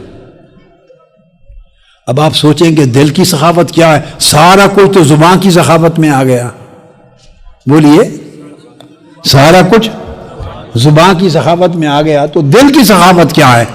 تو تصوف فرماتے ہیں دل کی سخاوت یہ ہے کہ جو صوفی ہے، صاحب تصوف ہے، صفا رکھنے والا، اس کے دل میں کسی کے لیے بغض نہیں رہتا، دل میں کسی کے لیے کینہ نہیں رہتا، دل میں کسی کے لیے نفرت نہیں رہتی، دل میں کسی کے لیے حقارت نہیں رہتی۔ دل کا سخی وہ ہوتا ہے جس کا دل تنگ نہیں ہوتا، اس کا دل سمندروں کی طرح وسیع ہوتا ہے، معاف کر دیتا، معاف کر دیتا، اور معافی بھی اس کے معافی مانگنے سے پہلے۔ سخا کی شرط سمجھا رہا ہوں، مانگنے کے بعد معاف کیا تو کیا معاف کیا؟ مثال دے رہا ہوں، ایسے کسی شخص کو وظیفہ دیا کہ جس سے غصہ قابو ہو جائے، طبیعت میں نرمی، عفو درگزر، معافی، تواضع، انکساری آ جائے، تو وظیفہ پڑھنے والا اگر دوسرے نے غصے کی بات کر دی تو اس کو کہے، آنکھیں سرخ کر کے کہے کہ میں وظیفے تھے، ہاں وظیفہ پڑھ رہے ہیں، اگر وظیفہ نہ پڑھ رہے ہوں تو میں تیری تو میں 10 دینا تو چیز کی ہے تو وظیفے کی ایسی تیسی کر دی نا. ہماری اس طرح کی طبیعت ہے. ہم دل میں بغض رکھتے ہیں, کینہ رکھتے ہیں, دل میں حسد رکھتے ہیں. صوفی حسد نہیں رکھتا, صوفی دل میں تکبر نہیں رکھتا, صوفی دل میں حقد اور تنگی نہیں رکھتا. صوفی کیسا ہوتا ہے؟ وہ زمین کی طرح ہوتا ہے. صوفی بولیے, صوفی یعنی صاحب تصوف, صاحب تصوف. وہ زمین کی طرح ہوتا ہے. اور وہ زمین کی طرح کیا کہ آپ سارے پاؤں سے لتار لتار کے زمین چلتی ہے, مگر زمین کبھی آپ کے پاؤں کو تکلیف نہیں دیتی. سب زمین کو لتار لتار کے چلتے ہیں, مگر زمین ہمیشہ بچھے رہنے کا نام ہے. جعل لکم الارض فراشا, اللہ نے زمین کو بچھا ہوا بنایا ہے. تو زمین کی طرح صوفی بچھا ہوا ہوتا ہے. کوئی اوپر سے لتار کے گزرتا رہے تب بھی اس کو وہ چبھاتا نہیں کچھ. اور دوسری خوبی, صوفی زمین کی طرح ہوتا ہے. آپ زمین میں گندگی ڈالتے ہیں, یہ جو کیمیکل ہے, کھاد کیا ہے؟ بولیے, کھاد کیا ہے؟ اب تو کیمیکل آ گئے نا. پہلے زمانے میں دیہاتوں میں یہ گوبر ہی تو ڈالتے تھے. گوبر پلید چیز ہے, غلاظت ہے. آپ زمین میں غلاظت ڈالتے ہیں, وہ غلاظت کے عوض وہ اندر سے سبزہ اگاتی ہے. آپ غلاظت ڈالتے ہیں, وہ غلاظت کا بدلہ آپ کو سبزہ دیتی ہے. تو تصوف کسی کی غلاظت کو نہیں دیکھتا, وہ اپنے سبزے کو دیکھتا ہے. صوفی ہریالی دیتا ہے. ولی اللہ ہریالی دیتا ہے. ولی اللہ سبزہ دیتا ہے. ولی اللہ پھول دیتا ہے. ولی اللہ خیرات دیتا ہے, اچھائی دیتا ہے. وہ برائی کا بدلہ برائی سے نہیں دیتا. یہ زبان کی سخاوت اور یہ دل کی سخاوت. تیسری مال کی سخاوت, یہ اس کے بعد آتی. زبان اور دل کی سخاوت ہوگی تو مال کی سخاوت کام آئے گی, ورنہ ریاکاری میں بدل جائے گی. مال خرچ کرتا ہے دوسرے پر, مال میں بخل نہیں کرتا. چوتھا, معاملہ کی, برتاؤ کی سخاوت. جس شخص سے اللہ والا برتاؤ کرتا ہے وہ خیر کا برتاؤ کرتا ہے. جس سے معاملہ کرتا ہے وہ نصیحت کا, خیر خواہی کا, اچھائی کا, اس کی بھلائی کا معاملہ کرتا ہے. اہل تصوف, اولیاء, اہل روحانیت کے دل میں کسی شخص کے لیے یہ نہیں ہوتا کہ اس کو یہ بھلائی نہ پہنچے, یہ عزت نہ پا جائے, نامور نہ ہو جائے, شہرت نہ ہو جائے. بندہ اگر جلے, دکھ ہو, تکلیف ہو, تو اس کا مطلب ہے اس نے صوفی کی سواد کو نہیں چھوا, روحانیت کی رے کو نہیں چھوا, ولایت کی واؤ کی ہوا نہیں لگی اس کو, وہ اس راستے کا ہی مسافر نہیں ہے. لباس بنا لینے اور امامیں اور پگڑیوں اور گدیوں پر بیٹھ جانے, تسبیح پکڑ کے ورد وظیفے کر لینے, ان ساری چیزوں میں سے کسی شے کا کوئی تعلق تصوف اور روحانیت سے نہیں. تو برتاؤ کی سخاوت دیکھو صوفی کو اس کے برتاؤ سے کہ انسانوں کے ساتھ اس کا برتاؤ کیا ہے. وہ تو حیوانوں سے بھی اچھا برتاؤ کرتا ہے, کتوں بلیوں کے ساتھ بھی اچھا برتاؤ کرتا ہے, پرند چرند کے ساتھ بھی اچھا برتاؤ کرتا ہے, اللہ کی ہر مخلوق کے ساتھ اچھائی کا برتاؤ کرتا ہے. صوفی کے, صاحب تصوف اور اللہ کے ولی کے برتاؤ میں کسی کے لیے شر یا خرابی یا نقص ہو نہیں سکتا. اور اس کے بعد پانچواں, دین کی سخاوت. اور دین کی سخاوت کیا کہ ساری زندگی اس کی اللہ کے لیے اور اللہ کے دین کے لیے وقف ہوتی ہے. ساری زندگی وہ دین سے مال پیسہ نہیں کماتا, ہر وقت اللہ کے دین کی خدمت میں رہتا ہے, امر بالمعروف نہی عن المنکر میں رہتا ہے, یا حصول علم میں رہتا ہے یا فروغ علم میں رہتا ہے, یا علم لینے میں بزی رہتا ہے یا علم دینے میں بزی رہتا ہے. وہ اللہ کا قال اللہ و قال رسول کو لکھتا ہے, پھیلاتا ہے, نشر کرتا ہے, اور پوری دنیا میں اللہ کے دین کو زندہ کرتا ہے.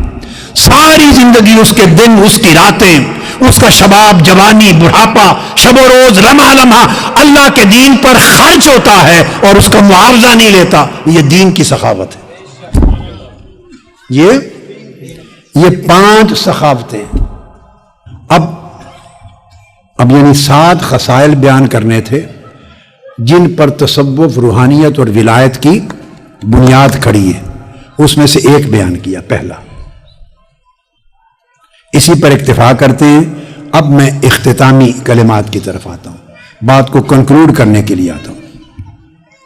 اب چونکہ میں نے سخا کی تعریف کر دی، جو تصوف کی بنیادوں میں سے ایک بنیاد ہے، 8 بنیادی خصائل اور ارکان میں سے رکن اول ہے سخاوت۔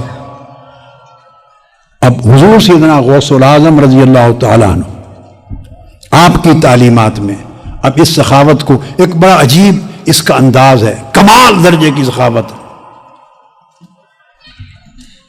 اس سخاوت کی وجہ سے یہ جو ارادت ہے، جیسے کوئی کسی کا مرید ہوتا ہے، ارادت وہ کیا ہے؟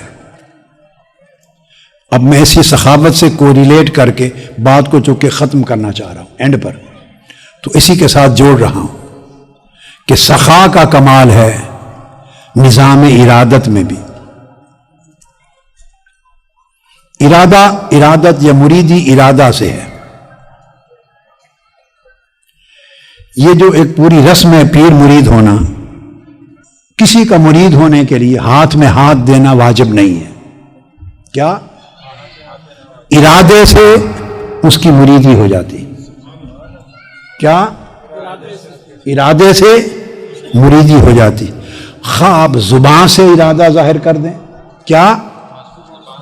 خواہ لکھ کر کاغذ پر کوئی فارم فل اپ کر کے ارادہ ظاہر کر دیں۔ جب ڈاکٹر کے پاس جاتے ہیں تو ڈاکٹر ٹیسٹ سے پہلے آپ کو ایک فارم دیتا ہے کہ آپ اپنی کانسینٹ دیں، تو خواہ لکھ کر اپنی کانسینٹ دے دیں، خواہ زبان سے کانسینٹ دے دیں، ہاتھ میں ہاتھ ڈال کے دے دیں، بغیر ہاتھ ڈالے، ملے بغیر دور 1000 میل کے فاصلے پر اپنے دل کے ارادے سے کانسینٹ دے دیں۔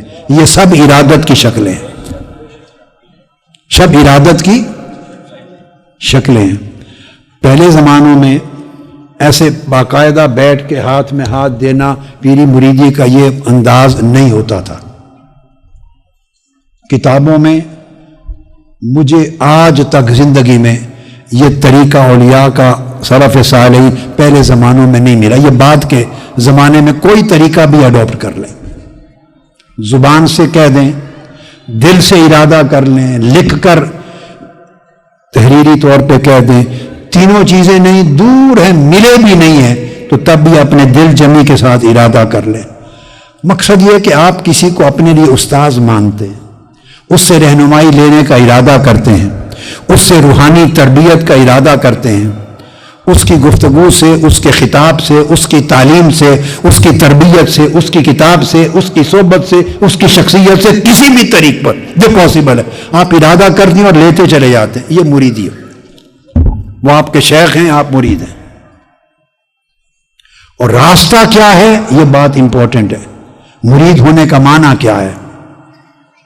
مرید ہونے کا، حضور سیدنا غوث العظم رضی اللہ تعالیٰ عنہ کی تعلیمات، فرمایا اترکوا ارادتکم لارادتہ۔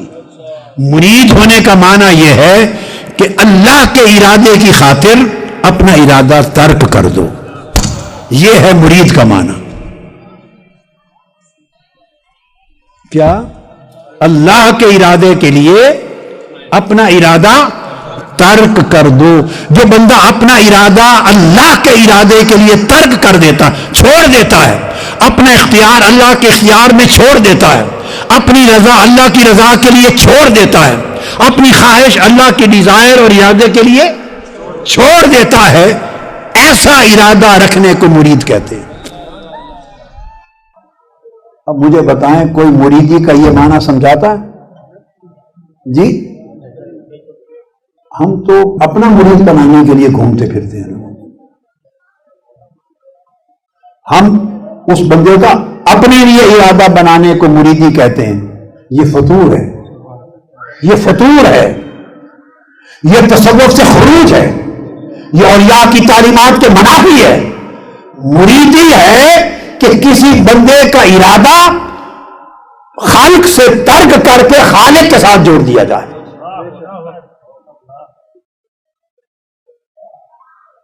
اس میں تو سب سے پہلے جو شیخ ہے وہ اپنا دھیان ختم کرتا ہے، وہ اپنے طالب کو، شاگرد کو، مرید کو اللہ کے ارادے میں فنا کرتا ہے۔ حضرت بایزید بستامی رضی اللہ تعالیٰ عنہ کو خواب میں اللہ رب العزت کی زیارت ہوئی۔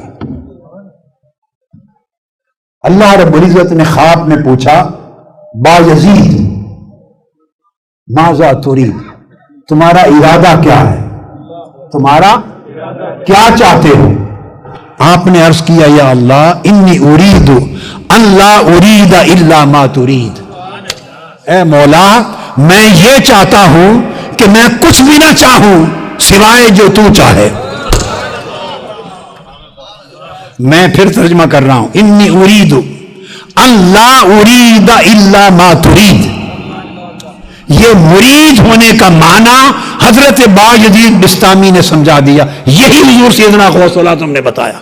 غنیت الطالبین میں باب قائم کیا آپ نے کہ مرید کون ہوتا ہے۔ یہ تعریف جو بتا رہا ہوں یہ حضور سیدنا غوث الاعظم رضی اللہ تعالیٰ عنہ نے پورا باب قائم کیا۔ اب یہ مریدی ہے کہیں دنیا میں؟ بولیے، کاروبار ہیں ہمارے، اس لیے سب سے پہلے شعور کی آنکھ کھولنے کی ضرورت ہے۔ میرا کام کسی کو خوش کرنا یا ناخوش کرنا نہیں، خدا کے لیے کوئی ناخوش نہ ہو میری بات سے، میرا منصب ہے، میری ذمہ داری ہے۔ اگر یہ باتیں امت کو، مخلوق کو، ملت کو، قوم کو سمجھاتے بغیر چلا گیا، اللہ میرا مواخذہ کر دے گا۔ میں اللہ کی بارگاہ میں کیا جواب دوں گا کہ تجھے سمجھ دی تھی، تم نے لوگوں تک کیوں نہیں پہنچائی ہے؟ تمہیں یہ فہم دیا تھا، اس چیز کی معرفت دی تھی، لوگ بھٹک رہے تھے، مخالطوں میں تھے، لوگ ان کو اچک کے لے جا رہے تھے، ان کی عقیدت خرید رہے تھے، دکانداری کر رہے تھے اللہ کے نام پر، روحانیت کے نام پر، اولیاء کے نام پر۔ تمہیں پتا تھا، لوگوں کی آنکھیں کیوں نہیں کھولی؟ میرا فرض پہنچا دینا ہے،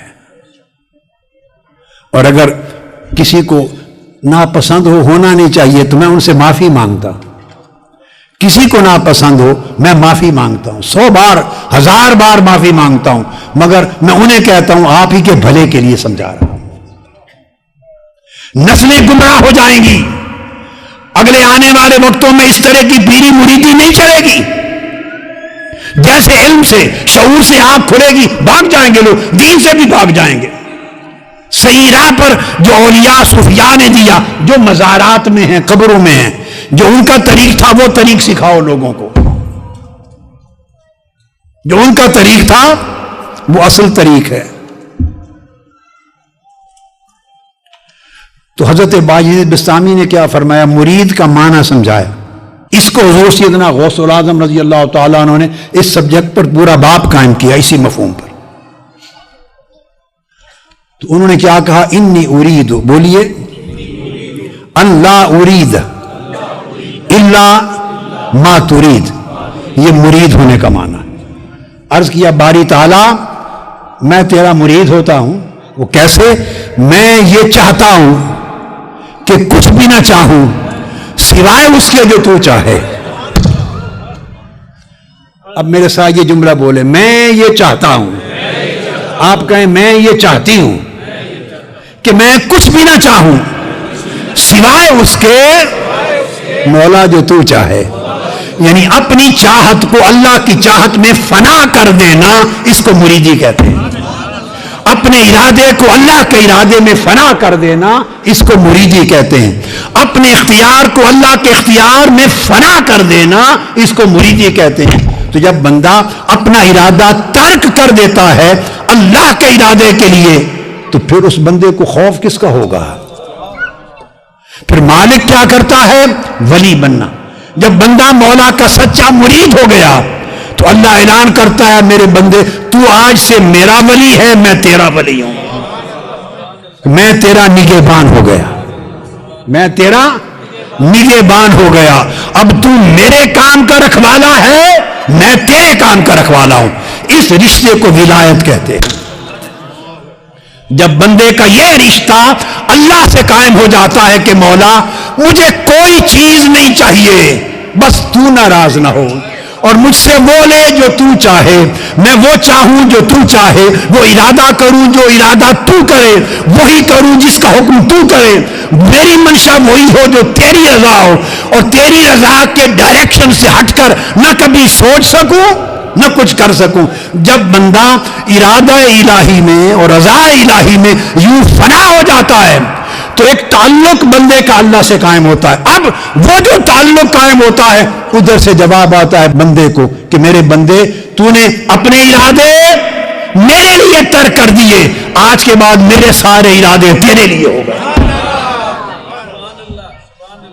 تو نے اپنے لیے سوچنا بند کر دیا، اب میں تیرا رکھوالا ہوں، تو میرے دین کا میرے حکم کا رکھوالا ہے، نگہبان ہے، میں تیرے امر کا نگہبان ہوں۔ اس طرح بندہ اللہ کا ولی ہو جاتا ہے، اللہ بندے کا ولی ہو جاتا ہے۔ یہ ہے پہلا اصول تصوف، روحانیت اور ولایت کا۔ تو تصوف اور ولایت کے ذریعے جس چیز کو ترک کرنا تھا ہم نے اس چیز کو اختیار کر لیا ہے، اور جسے اختیار کرنا تھا اس کو ترک کر دی۔ ہم نے ساری گنگا الٹی چلا دی ہے۔ اللہ پاک ہم سب پہ رحم کرے، اپنا فضل فرمائے۔ تو یہ پھر یاد دلائیں، اگر آئندہ جب کبھی اللہ کو منظور ہوا اگلے سال یا اس سے اگلے سال معلوم نہیں، اگر اللہ کا امر ہوا اور ہم زندہ ہوئے تو یاد کرا دیں، بقیہ 6 اصول جو ہیں وہ بیان کر دوں گا اگر اللہ پاک نے چاہا۔ اللہ پاک آپ سب کے اور ہمارے حال پہ اور پوری امت کے حال پہ کرم فرمائے۔